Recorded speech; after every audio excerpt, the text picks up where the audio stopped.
The psychedelic revolution is here. If you want to integrate your visionary experiences into your purpose, get clear on your entrepreneurial path, and help people while you do what you love, then this podcast is for you. Welcome to The Psychedelic Entrepreneur, Medicine for These Times. I'm your host, Beth Weinstein. I'm a spiritual business coach, 3-time entrepreneur, and a lifelong student of psychedelics and sacred plant medicines. You carry your own unique medicine, and your medicine is what we need for these times. This podcast will help you to share your medicine so you can create transformation in the world. Listen in on conversations with psychedelic leaders, changemakers, and conscious entrepreneurs who are living proof that a better world is possible when you follow your heart and live in alignment with your soul. Hello, everyone. Welcome back. I am so excited to have Natasja Pelgrom with us here today. Hey, Natasja. Thanks for being here. Hello. Thank you for your invitation. So excited. I am so excited to talk to you and share your work with everyone. So I'll tell you a little bit about Natasja. Natasja is a devoted creative and visionary whose life's work is to lead spiritual experiences that support others in their journey of healing and transformational growth.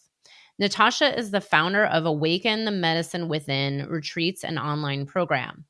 She is a highly intuitive guide and has held training, assisting, and facilitation roles in over 800 psychedelic ceremonies.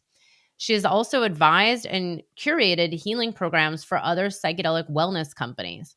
Natasja continues to teach empowerment workshops and has developed an online psychedelic integration and self-love program. One of her latest successes is the launch of the Awaken podcast, where she has dedicated her voice to the series Women in Psychedelics. Oh, I love it. Natasja, let's hear your story. First of all, thank you so much for featuring women in psychedelics. I try to feature a lot of women because many years ago when I entered into this space in a business role, it was definitely dominated by men. So thank you for that. But yeah, let's hear your story. How did you end up on this path? And, you know, what was your upbringing and your career path that brought you to where we are today?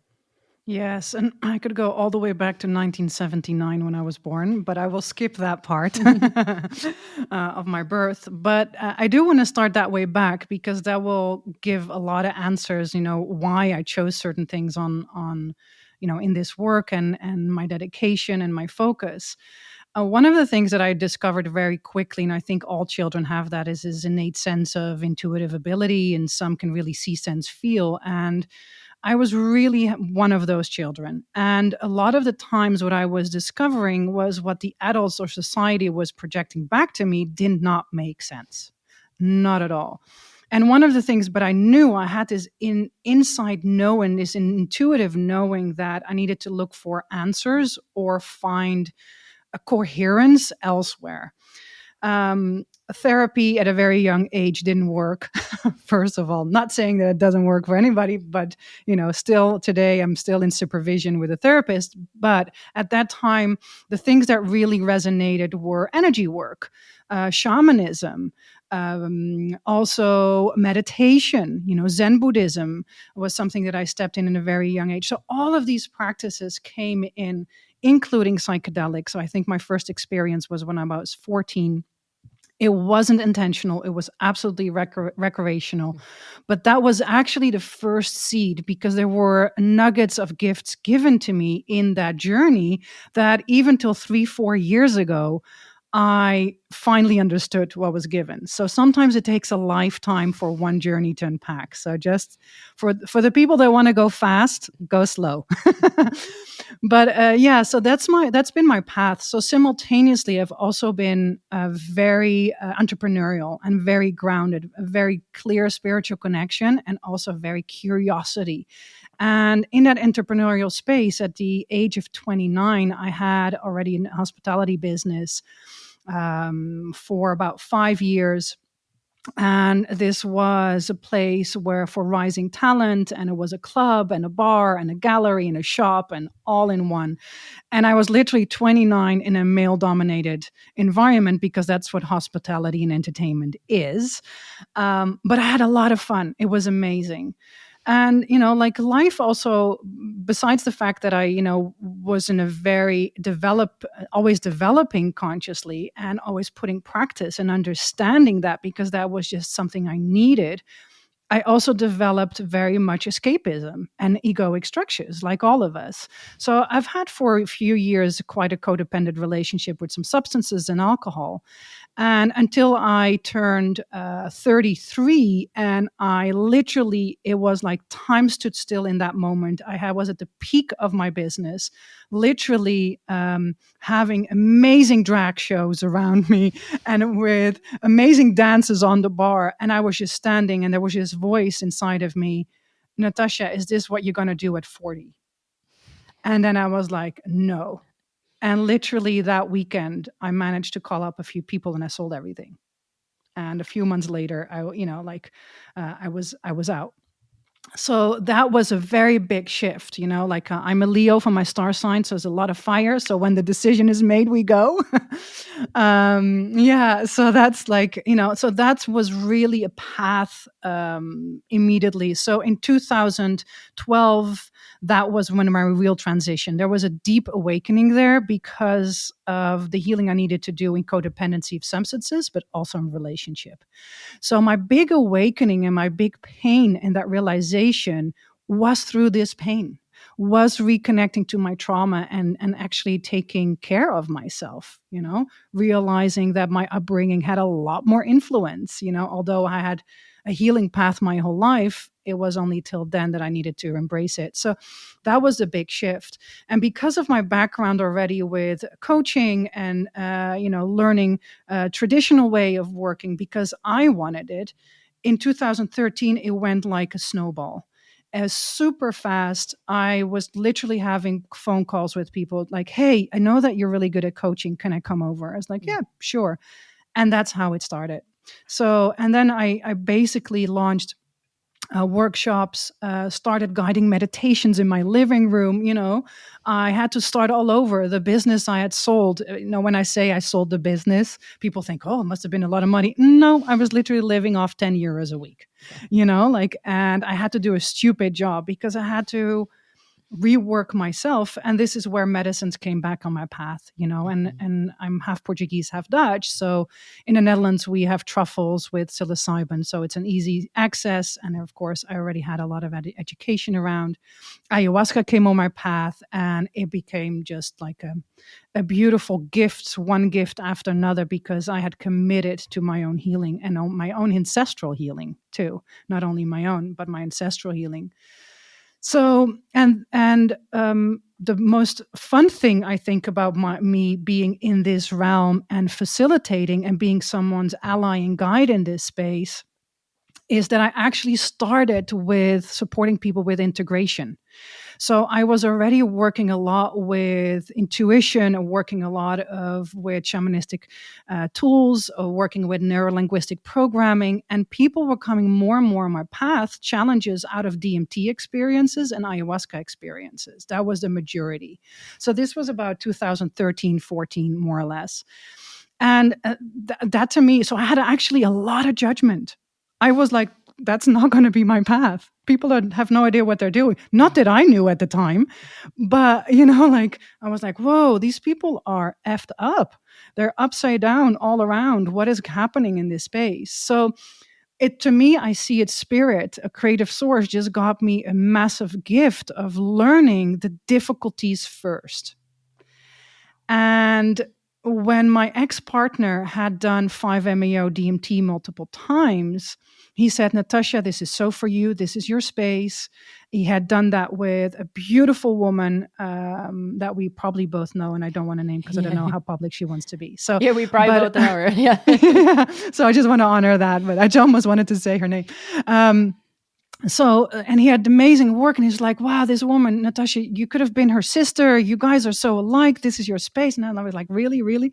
And I was like researching 5-MeO, what he was talking about. And I was at that time very much, which I am still today, I believe everything is already inside of us. It's connecting mind, body. It's connecting heart, mind.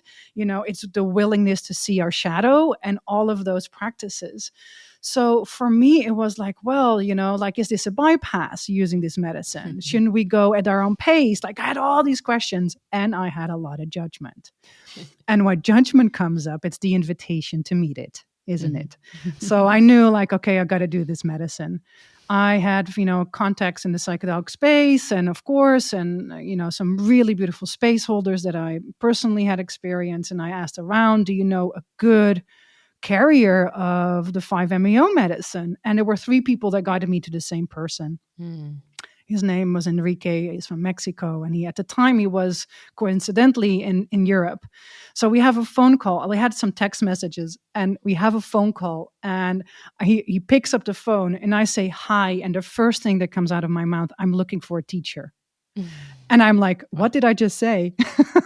And I was like, no, I'm not. No, I'm not. I never done it. So, but that was just my open truth, which surprised me. So that was the beginning of my path was like that.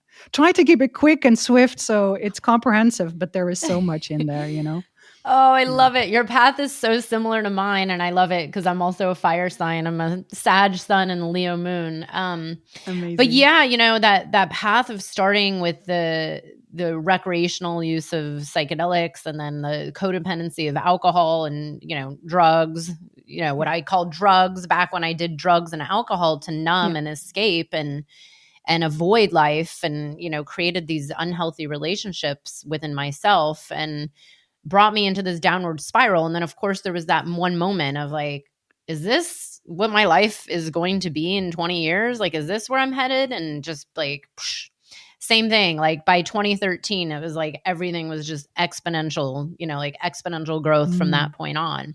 So I love this. And I love how, something as powerful as the toad medicine came to you in this really synchronistic way, which is kind of what happened for me as well, where, it landed in my lap, kind of like ayahuasca landed in my lap. I was like, yeah, I'd heard of it, but I never thought I would even do it. It was like, nah, that's that thing you go to Peru for, but then there it exactly. is. But let's dive a little deeper into this. You'd mentioned working with a female carrier of the medicine and, someone really holding this space quite well. And I know, we actually probably do know a lot of the same people, but when I was introduced to it many years ago, it was like, there was just one person I knew, and thank God she was a woman, and I actually still am very close with her. And she held the space with really, really high integrity. But of course, fast forward to many years later, nowadays, I didn't even realize this until last year, where people are just kind of doing this all over the place and, in kind of weird groups and, like casually, and these kind of just come in and do it and come out. I was actually in Mexico and saw in Tulum last year a sign on a door, like advertising it, like call me on WhatsApp. And I was like, whoa.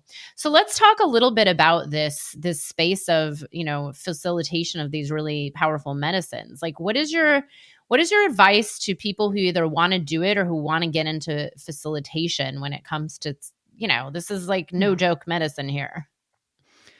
Yeah, I mean, no, one of the things that I personally refer to is from, I've worked a lot with therapists, as colleagues, as peers, in supporting roles.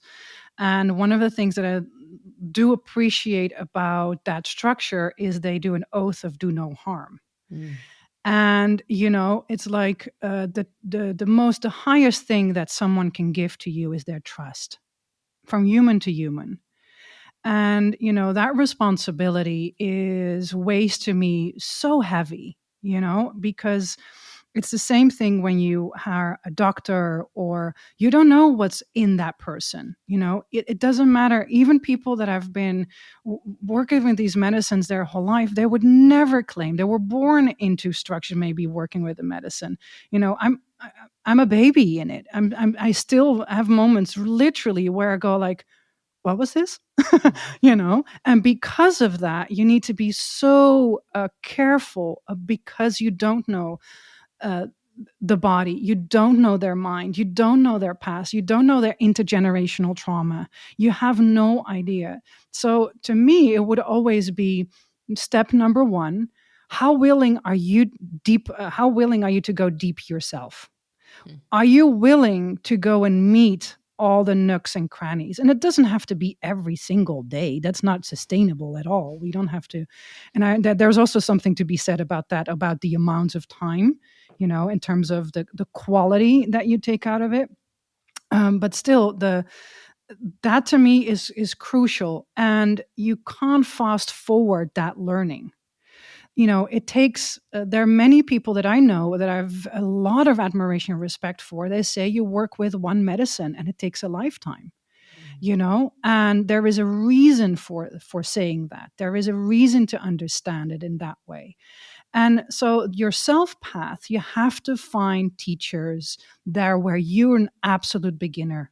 So you understand the humbleness of the work of being a student. That to me is key. It's number one. And then you need to have someone that is actually able to tell you no. Who are you surrounding yourself with? So those are important, to me, very important things. Do no harm, see the responsibility, and not only for the individual, because sometimes I personally get requests from people that have contraindications. And one of the things that I share with them is it's not only about you, but it's also about me. And then it's also not about me, but it's also about the ecosystem. Because if something would happen between my facilitation and your process, and it would get in the headlines, then there's a lot of people that have finally, from years working in the underground, who are now dare to speak up, suddenly are being squashed down again with all the other amazing organizations. I don't think it's perfect at all at the moment, but at least we're trying, with our human frailties, right? We're trying. So, and I think when we bring in this understanding of the responsibility you're taking on, can you truly say that you are ready after a weekend of quote unquote training? Is that true? Am I going to teach yoga after a weekend? No, and so why would that be any different? And the same goes for, counseling and therapy. There is years that go by.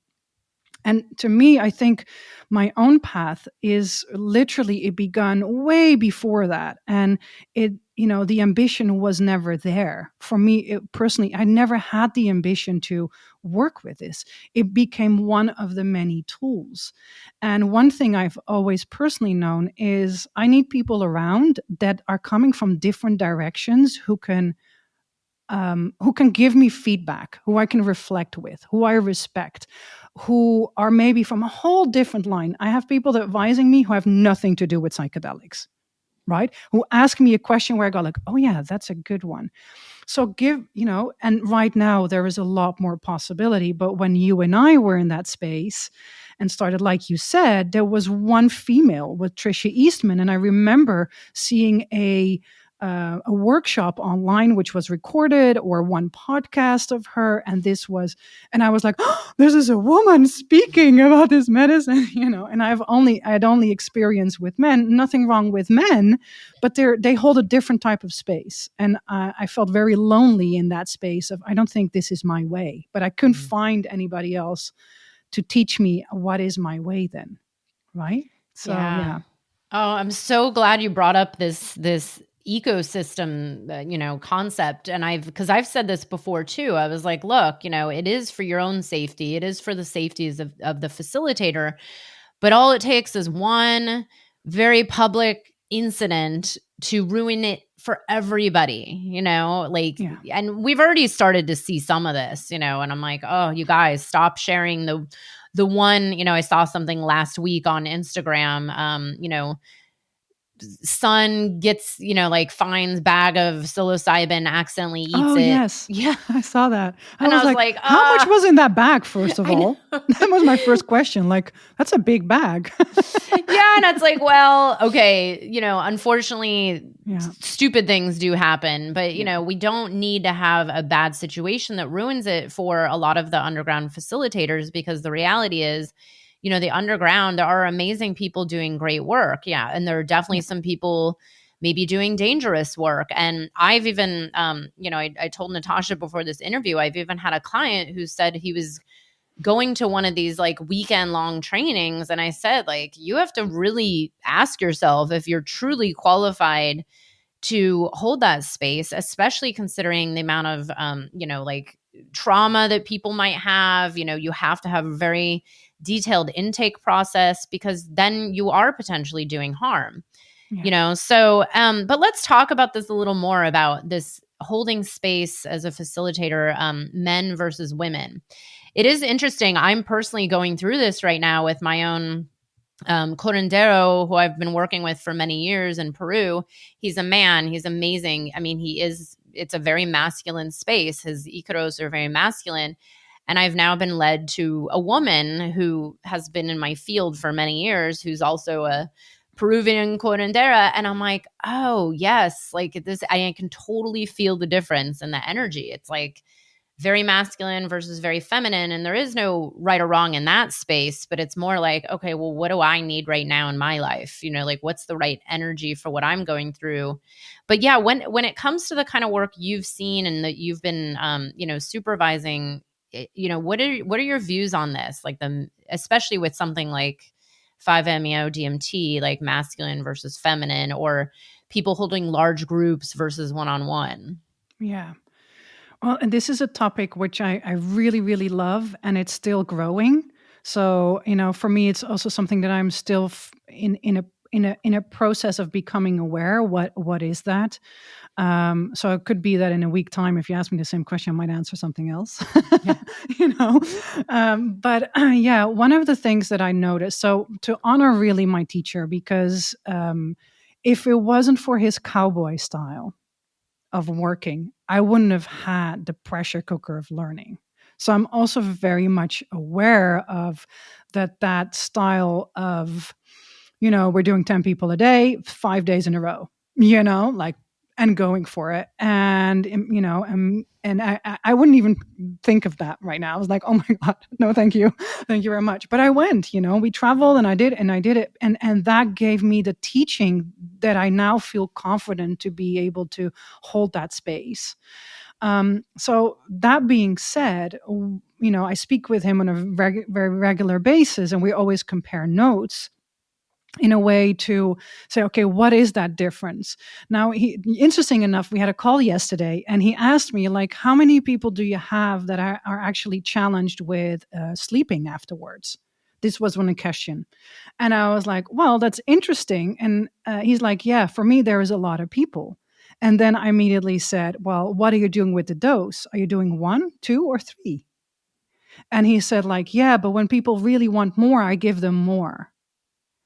And that to me was like a little alarm bell, where I then replied back, well, because how I hold that container, I work in 5 days. So we build it up, and we build it up with a diet. We build it up with plant bath, with a dieta, with an actual plant bath. We work energetically. So we're working already on what is muddy, quote unquote, in the person. So we're really about cleaning the full system. You just read a beautiful bio and it says all these beautiful titles about myself, which I thought of, great.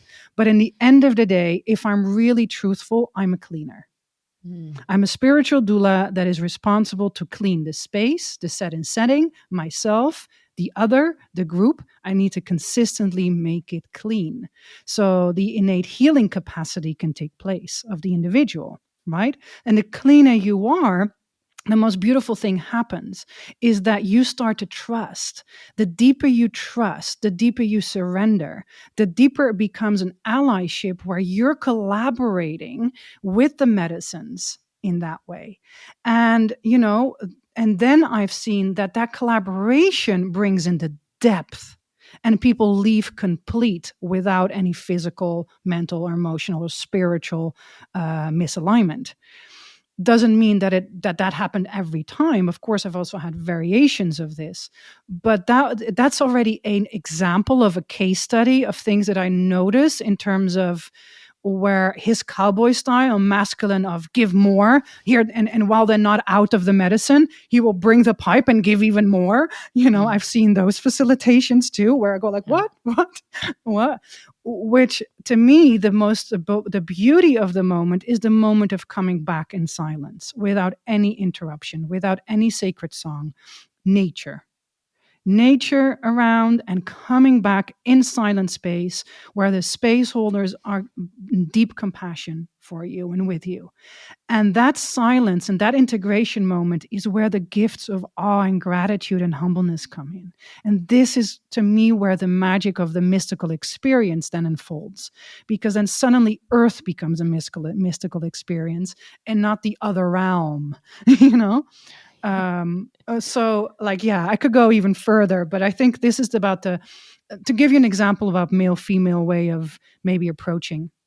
I love that. And I love it. It's this path of like simplicity. It's funny. I intentionally worked with 5-MeO this summer, or last summer, 2021, for the first time in 4 years. Because I actually was like, I don't know if I ever need that again in my life. I mean, that's how potent the first time I did it was. But I chose to go in with an extremely small dose and to stay very present the entire time. And to exactly that, like at one point I was sitting in the blaring hot, I think it was July sun, and it was like, and I just like had this moment of reverence for the sun, and it's so simple. I'm like, wait, this is our life. Like this is heaven on earth, and not the escapism to the other realms, which I do believe that, 5-MeO is a beautiful healing medicine, but I have seen more and more people that are just seeking that peak experience over and over, because of course, like it feels so good when you come back, come out of it and you're like, all is, all is well and all is one and all is love. And I'm like, but we have that available within us at all times, medicine or not. Like we don't need the medicine. It's there. So go have an orgasm. Yeah, I know exactly that too. I'm like, it's available to us all the time. Yeah. And I love what you're saying, because that small dose, I would love to add something to that. So when some of my clients have come multiple times and they're able to hold the medicine more, their very last dose is an integration dose where they need to sit up and they get a smaller dose and to really work with the medicine. And that sense of resilience and empowerment, instead of something happening to you for the nervous system and the psyche, has been an extremely beautiful process where people really felt, okay, I'm complete now with this medicine. So that what you just said is something that I actually really bring in as a part of a protocol almost. I love that. And I think I personally believe that's where all psychedelics are heading in eventually, where it's like, the more people are working with them, the more people dive in. I think eventually it brings you to this place of like, wait, I don't actually need them anymore. Because we are so able to tap in to that exact, awareness, that exact feeling, that exact space, or even like, communing with plants just by developing a relationship, completely sober, you can have a psychedelic experience. And that's why these traditional trainings, even from energy work or, curanderismo, or, there is all these trainings give you that relational space. And I think one of the pluses that I've experienced is that I already had that training. So I had the training of to sit next to a tree and to look and to feel its qualities and to go into a right relationship through the spirit, through the divine, through, the great mystery, whatever word, is for you, and then open up that channel and commune in that way. And you learn that right relationship. So right now, even for example, with psilocybin, when I'm holding a ceremony, I can just take a little bit and I feel the frequency shifting completely.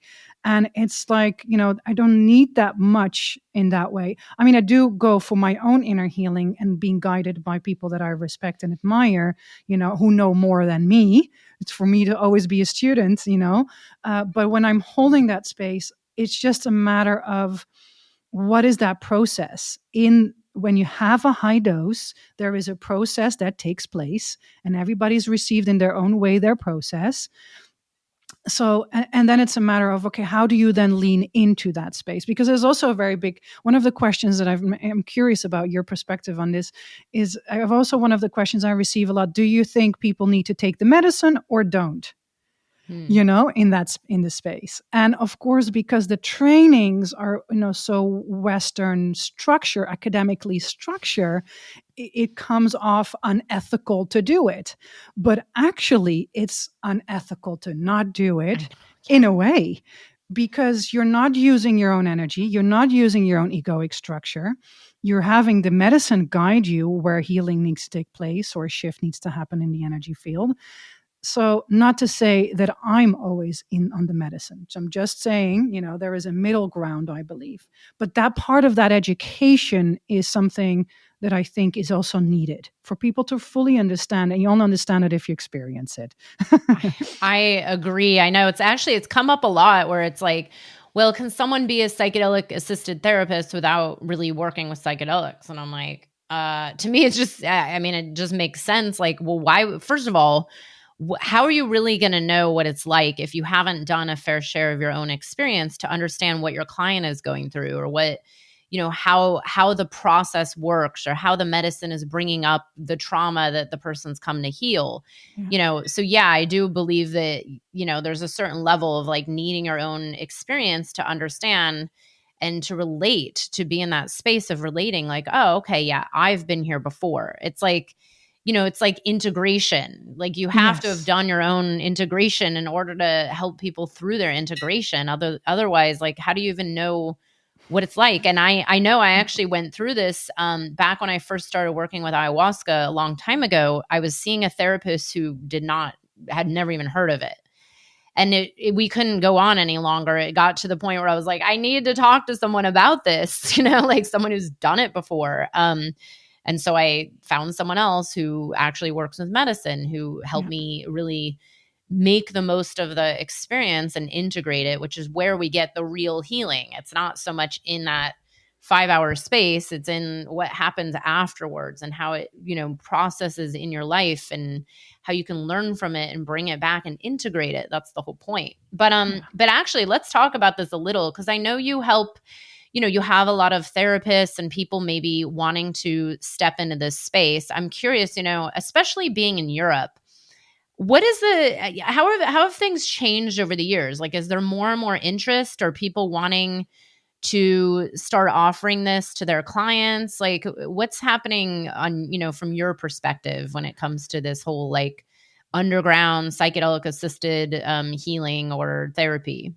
Yeah, I think it's a worldwide thing right now, and what I am beautifully happy about is that there is this interest. Let's start with that, and that it is. I do believe it's absolutely far from perfect. The whole system of how do you bridge a part that as a society, because I don't even think about not alone about psychedelics or plant medicines, but as a society, we've ignored the intuitive, which is the yin energy, So of course that shadow aspect of that is going to come into this realm too.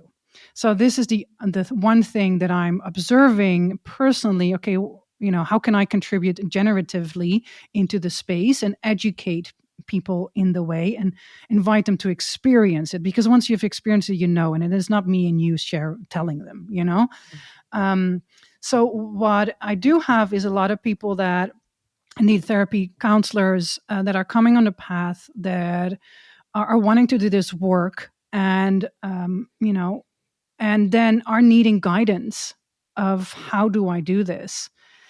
And then there is the downside of it is that these people have studied a lot in their lives.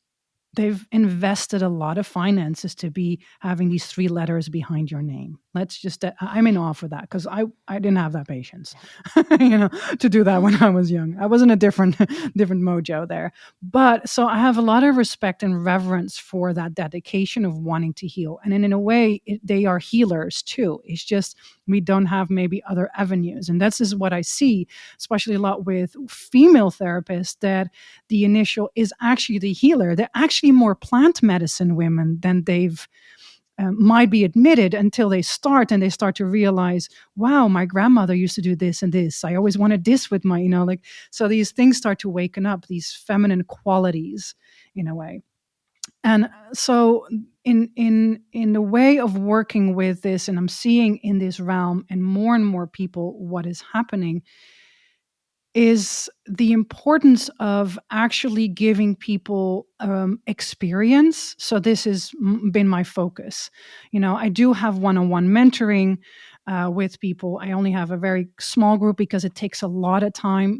I've more and more people are asking for apprenticeship, and that's normal. I don't think I'm personally ready for that, because that's a really big dedication. I've just have a new teacher in my life, so I want to be a student for a while again. So these things, I think you need to be ready, and apprenticeship is a lifelong commitment. And the thing is that energetically, what I have experienced, and I know that if you have the understanding of dietas and plant baths, the moment your teacher opens up a plant bath and you do not obey the rules, the energy goes back to your teacher. And this is what people don't fully understand, is, when in the energetic realm. But that being said, I do mentor people. I do have that space. And then what I always invite people to do is to actually experience different type of setups, experience with people and elders from traditions that are far from yours. So because the academic mind is so intellectually pumped in, and you're such a level, it's really hard not to come in with putting that to side. So what you want to do is actually step into something you don't know anything about. And luckily there's so many beautiful foundations, NGOs, people right now online offering connections with elders. There are a lot more elders being open to facilitate or correct. Like 10 years ago, really hard for me to find. Like I didn't even know where to start. It was just different. And there's just a lot more right now.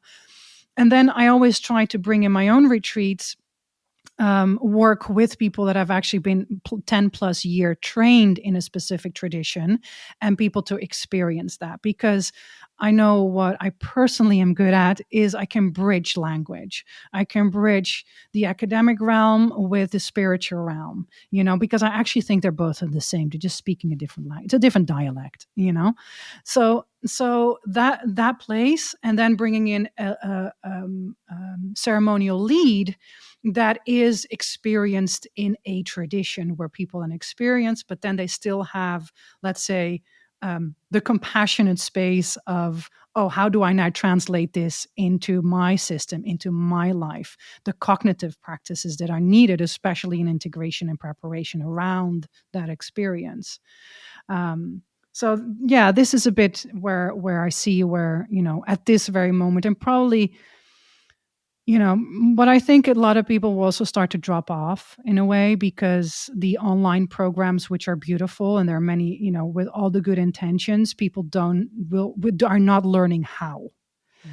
So, and what they will see is the moment they do think they're ready, they will understand that they don't know what the how is. And then the medicine will kick your butt, because, you will be absolutely exhausted for a week and crying and no idea what happened to you. Mm-hmm. Because you're in that space, and because you're right. Yeah. So I think I think that wave will also start to shift in a certain direction, and we're probably going to hear other voices of other experiences of this wave of everybody now wanting to be this. I don't know, maybe it's also part of an egoic structure of the popularity, I'm going to be on a bandwidth of, like the chefs were popular, the DJs were popular. Now it's the space holders, the shaman. Everybody wants to be one. So I think there is also this part, in all its beauty of the development and all its shadow in it. I think it's just part of the unfolding. And I'm always I'm just invited to stay in my own little realm and keep what I can do and aligned. And if I can't manage something, I don't do it. I'm very careful because I like my free time. I like to close my eyes at night and go to bed and be not worried about anything. That's the biggest gift of harmony of life, Yeah. Yeah, I love that you bring this up, and you also mention kind of this holistic way of seeing it, which I actually agree completely. I was actually just talking to a friend last night about this, about how the conversation around energy is left out of so many of these, trainings, or even like the coaching realm, or the kind of general healing realm. It's like, unless you're actually like in that and understand energy as an energy healer, a lot of people leave out these other aspects of this work. The work is not take a mushroom, lay down, and voila, you're healed. I mean, it's like, it's so much deeper than that. And it's exactly what you just said. There's a lot to learn, and there's different traditions, there's different ways. There's also different aspects of understanding the spirit of the plants and the energetics behind it and what's happening in the field and then the body. And, it's not just this like mental of,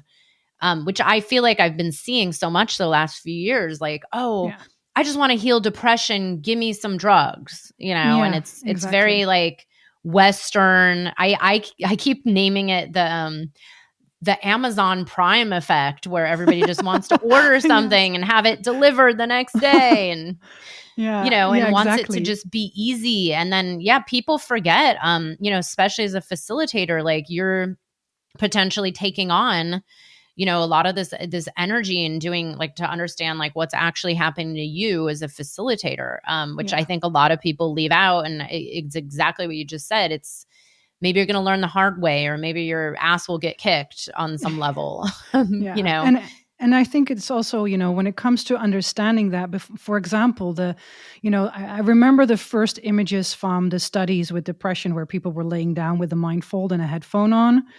And, great, good for one-on-one work, that, great. But for me, there's something that is lost there, because there is a lack of understanding what that laying down is actually doing, especially in a group setting. In a group setting, you don't want to lay down. And there's an energetic reason for that. And when you know the medicine work, you know this, you know it, you know the danger of spillover of energy, where people can get stuck into. There is a reason why people sit up. And you're scolded by your teacher if you don't. There are reasons for that. And then there is also what I love both is, for example, I very much like to continue to be a student of anything to do with the nervous system and the body. And somatic experiencing is one of the things that I've dove into, because the nervous system is the basics of a lot of in medicine work where you see that. So one of the examples is, you'll see people shaking for an extended amount of time, which you can, a lot of people go to where you're releasing trauma out of the body, because of the shaking. But from an energetic and more traditional point of view, one of the things that it could be, because there are multiple reasons, but I don't want to go too deep into it, is that there is the energy of death around. Right? So when you understand those two, and you come with the perspective of two, you can really cater and support the healing of the individual, because in your intake, you know what the person is carrying, you know what type of trauma, you need to be trauma informed in that way. And in the energetic realm, if you understand that the energy of death doesn't need to be something scary. I mean, I have stories about death in that way, but doesn't have to be scary. It can be a transition. It could be seen as, a past one around. It could have been that someone has worked in healthcare and has seen a lot of death, and that has shocked their system. It could be a combination of both. It's a combination of both. And I think a lot of it is lost, like what you shared about the energetics being left out. And that means that you're going to make conclusions without it being holistically informed. Mm. And I don't think we should make conclusions as a guide or an ally or facilitator at all. I think you should empower the individual, like with dream work, to make their own, what is your archetypal image, and all of that. But still, there is, skilled healers, they know what they're doing. They are surgeons, and there are many ways to work with. I think psilocybin is a beautiful experience of sharing. There are many, many ways to work with psilocybin. I think it's very generative. It's very open medicine. It says, yeah, sure, here you go. Otherwise it wouldn't be here. But I do think we need to understand that there are not a lot of people in the energy and curandismo and shamanism and vegetalistas that understand to be an actual surgeon with the medicine. And that part is what I'm missing in teachings. And that part is what I'm missing in the now institutes and schools and academies and everything that's out there. And I think because it's left out, the people will have one way or another a backlash, and they will start to understand that they're missing something. You will feel it, because the type of therapists that are, or counselors that are interested in this work and coming from that direction first, and then come to one of the retreats and experiences this way, they go like, oh wait, I don't think I'm ready for this. I don't know this. And it's not to make people feel not ready. It's just about, can you make an informed decision to keep people do no harm? Yeah. Yeah, that actually, no, this is so beautiful. And I'm so glad you brought this up. And I do believe, my personal hope is that we're all going to be led to that place eventually anyways, because yeah, it's like you're working with this powerful spirit, let's not forget, it's not a drug that you just take and that's that. I mean, it was so beyond that. And it's like, well, if you're doing the work and you're building a relationship with this spirit, then it's going to teach you, hopefully this is my prayer. We'll see. Who knows what will happen in the wild west of psychedelics. Yeah, but maybe you and I are completely wrong, and it's a new time and a new era and all of this, we don't need it. Then there's that. And I'm like, then there's just like the energy of the planet that, I'm like, maybe we won't need any of this. Who knows? But well, that was my next question is like, for people that are getting into facilitation or even psychedelic assisted therapy, or people that, want to work one-on-one, how does one know when they're really ready to serve, or sit with someone one-on-one? What would you say to them? Because of course someone goes to a weekend long training and then they're like, okay, I'm now taking clients. But what is your take? Like, especially if you've, supervised people, like, what do you tell people about starting to actually work with people? Yeah. This is such a good question and such a hard question to answer, because who am I to tell anybody when they're ready? Like nobody told me in that way. I just had a teacher that pushed me, and literally the medicine knocked on my door. But I can also see that as a very big way of bypassing, and being, I'm ready because I have 5 requests from people that really want me to give it to them. Is that what you're ready? Is that life telling you you're ready? I don't know. Like I could do 2 Post-its, yes and no on it at the same time. So I do believe it depends on someone's base and background, first and foremost. Do you have a client relationship already? Do you have a minimum of 3 to 4 years of where you've already worked in processes with people? Like, and I mean trauma processes, trauma-informed processes. And this could be from counseling, coaching, somatic. It could be different. That will give you a base to understand what can come up through the body, through the psyche. Then is that what you already have enough? Because might you need something else around? Like if you have only coaching, that's great because you're going into inquiry, and you're helping someone's development, but is that really trauma informed? Maybe you need an add-on in that. Do you have something that understands the energetics? Do you understand where the medicine comes from? Do you understand the history? Have you sat with other people that are further than you? That's another part. So I think all in all, I think it's like if you would look at yourself holistically, spiritually, mentally, physically, emotionally, where are you in those levels, and what would make maybe the best way? I don't know. I've not no rule for that, but maybe it would be the best way of when would you be able to actually be in a process with someone? Would that be 3 years in, 5 years in? If you have the right teacher, they will tell you. You will know, and they might not tell you that directly, but you will know, and you will ask their permission. And sometimes it takes a very long time, and they said, that you're never ready, and are you ready to hear that? What will you do then? Because I've heard also those, and then people are ambitious and they leave the teacher and do it anyway. And then, fires happen in their ceremony, people get to come in drunk, and I don't know what. It was like, the signs are there, So I'm hoping to answer your question, but I don't think I have I have an answer. When it comes to people that I'm mentoring, I have an agreement with them to be radically honest from the get-go. And the moment if they, and I've up till now I've never had someone that said I'm going to do it and I didn't agree with them.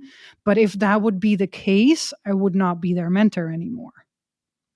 Right? Like, because then, it's the energetics come back, like in that space. So it's a hard thing to say. When are you really ready? I also believe there is a change in the time right now and the wave of this.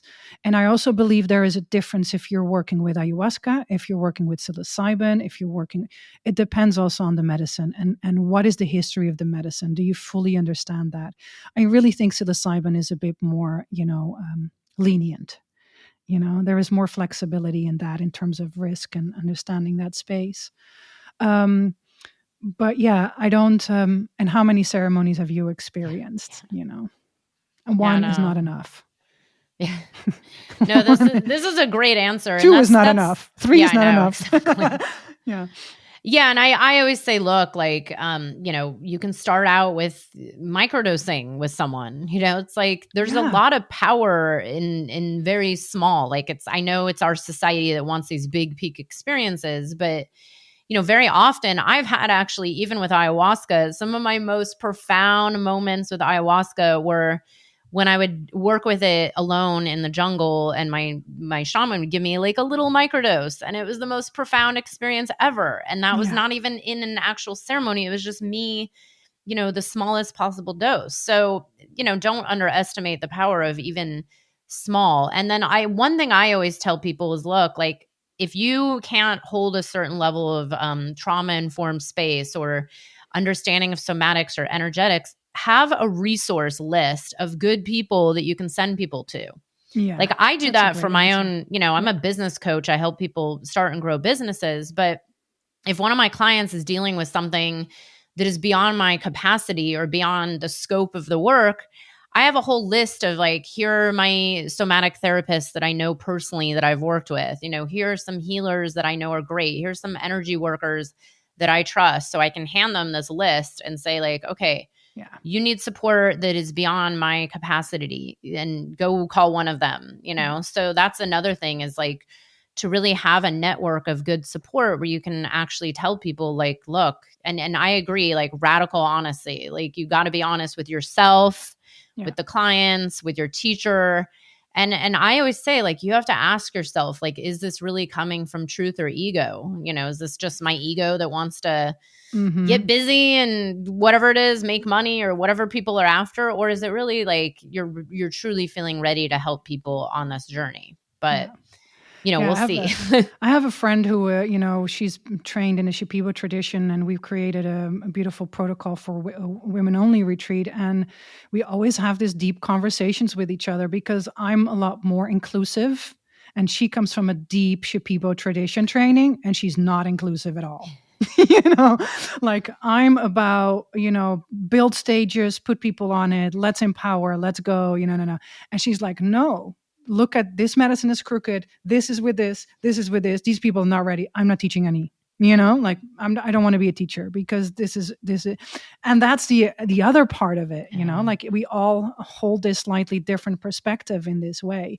One of the things I would love to add to this conversation is that the one thing that I've come to understand deeper is you have to understand yourself. And what do I mean with that is, what type of projections do you get?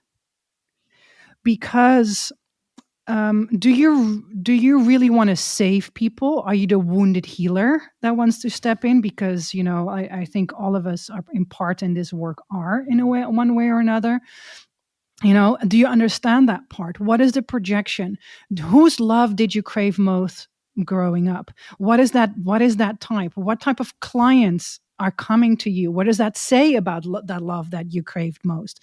Do you understand these parts? Because the moment you fully understand those projections, and also like with the example of the dosing, giving too much dose, what I've seen with a lot of men, also in psilocybin ceremonies when I assisted and not led, was that people were receiving extremely high doses, where I went like, what is this with this over giving? And then I understood what their programming inside is. I'm not enough. Therefore, what I bring isn't enough to the table. And it isn't about us as facilitators, but the medicine is there, so if you're already bringing in this frequency that what you carry, you're not enough, that's the frequency that you're bringing in the container, in that womb-like space. So that's the teaching that you will get and the group will get. So people with, let's say, 8 to 10 grams of mushrooms, or in truffles, 60 grams of truffles, which is ridiculously high, and I've seen it happen, where people don't have an experience.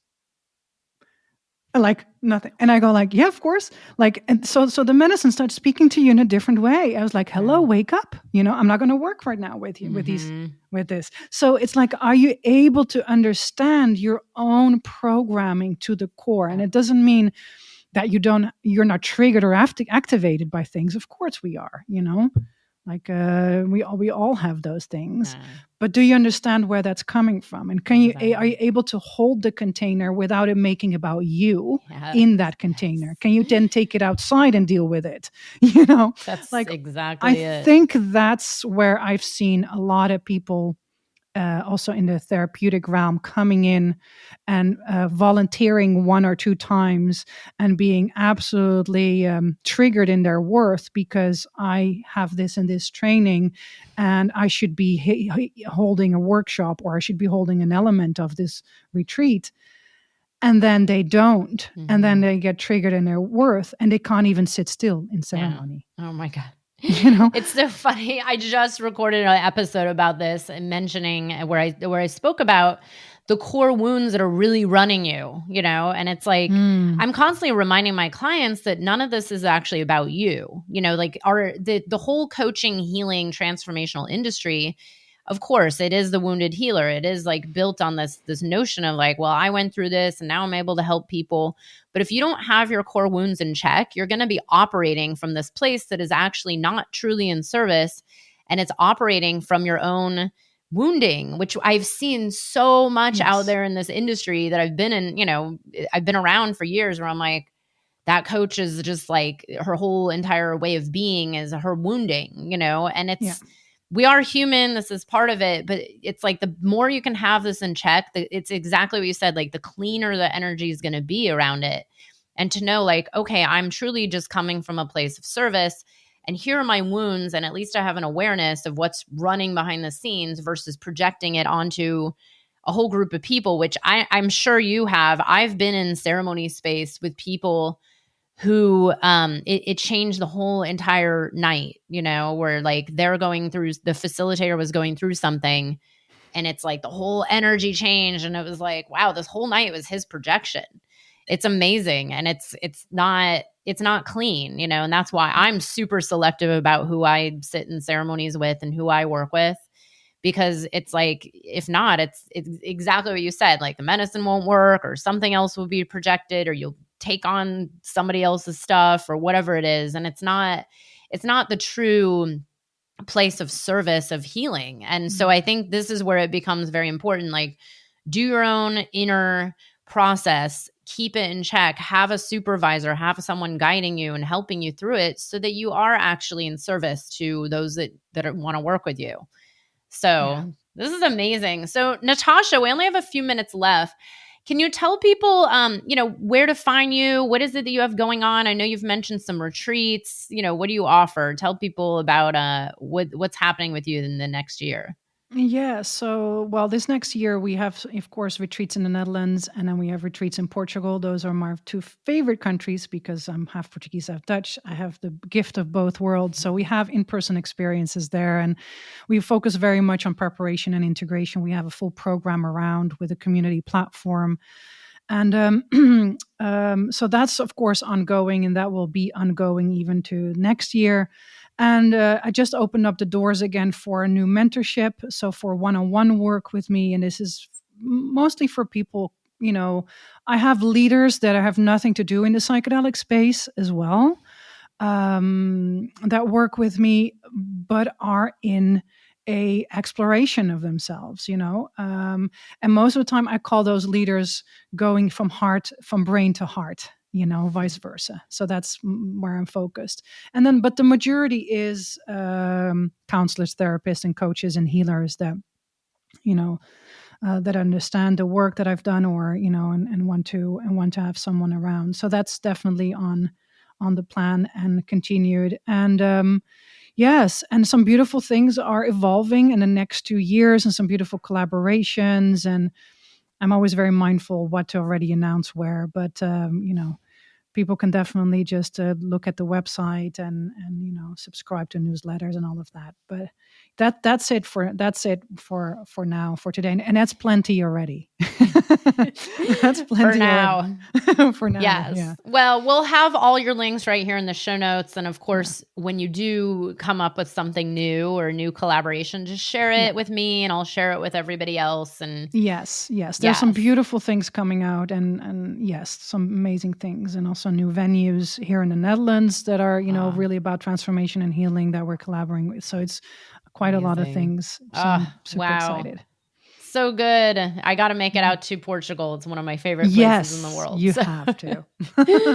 Well, thank you so much as well, Beth. Thank you. I really appreciate your work and your voice in this field. And, there's a lot of people that admire you. I keep on hearing from you from different angles. So it was lovely to be here and for your audience as well. Aw, thank you. And likewise for you as well. I'm so glad we finally got to connect and do this interview and share your beautiful medicine with the world. Thank you so much, Natasja. Thank you.